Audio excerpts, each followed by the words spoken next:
had pretty bad luck with AC adapters. I had a glow-rich one that I bought first on Amazon that was not good. I returned that one. Also, I tried the USB ones where you attach like a power brick. They had an extremely loud buzzing noise, not worth it, and the camera was non-functional for the most part. I also have these Costar ones which are bad, and these ones here, tentatively good, especially the official one is fine. Before we get to each individual adapter, I'm going to show you how they work with the cameras. On the bottom of the camera there's a little gasket that you have to move out of the way. So you've got the hole there, and it goes through into the battery compartment. You take one of the DC couplers for your battery. So in this case I've got one LPE17, which is thicker than other ones, and 3 of the LPE12 types. These are generic. I haven't seen the official one, so I don't know if it's any higher quality, but these ones do work. How they work is pretty simple. They have a hole on one side, and then they have the battery contacts on the other, and it basically replaces a battery in the camera. So it's going from the official adapter with the DC coupler, and it's powering the camera. Touchscreen works. Seems to work just fine, right? One of the AC adapters I have a problem with are these Costar ones. The power on the camera, you can see that the touchscreen is not working. It kind of works sometimes. There's something weird going on with this. Yeah, if you get a third-party adapter, it's kind of a hit or miss type of thing, because they're pretty cheap usually, and they can be junk. It's disappointing about 2 of those, but I do use the DC couplers that came with them. If we compare the Costar to the official adapter, you can see the official one has this ferrite core on here. It actually has 2 of them, really large ones. I'm no electrical engineer, so I don't know the specifics, but you can see this does not have any of those ferrite cores. I did buy a bag of them. I tried out a bunch of them on this. It didn't help.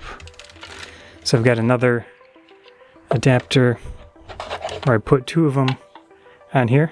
Let's just try it out real quick, just in case.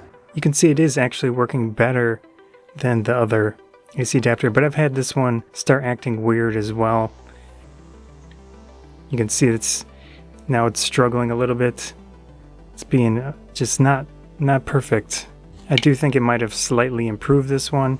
I could still mess around with the other sizes and see if those help, but these Costar ones, don't buy these, they're not good. Before I get to the other adapters, I'm going to try out this multimeter with the batteries and the chargers just to see what voltage they output.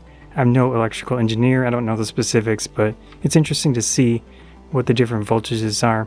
These cameras can take quite a big range of voltages without issue. Here's a Wasabi battery, and we can see what we get. So this one says 8.36 volts. Let's try this Costar one. I haven't been using these, they've been sitting. I'm probably going to get rid of them eventually.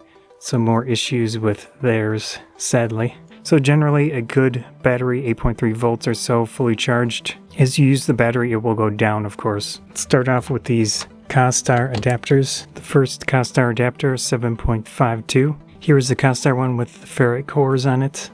Still very similar, 7.48. Official adapter, 7.64. Here is the latest adapter I picked up. I haven't used it a lot, but it's worked okay so far. HY1C DR-E12 AC Adapter Kit.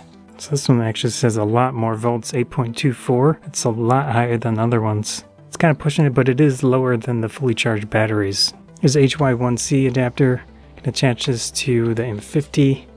Just quickly try it out. See if the touchscreen works. Appears to work okay. It's not stuttering. For some reason, the touchscreen is the thing that really can show up with these AC adapters. So far so good with this one. Again, I haven't used it for a long time, so your results may vary. And of course, the M5. This specific camera has a slower, like, animated menu, but it works just the same. You might wonder why I have so many AC adapters.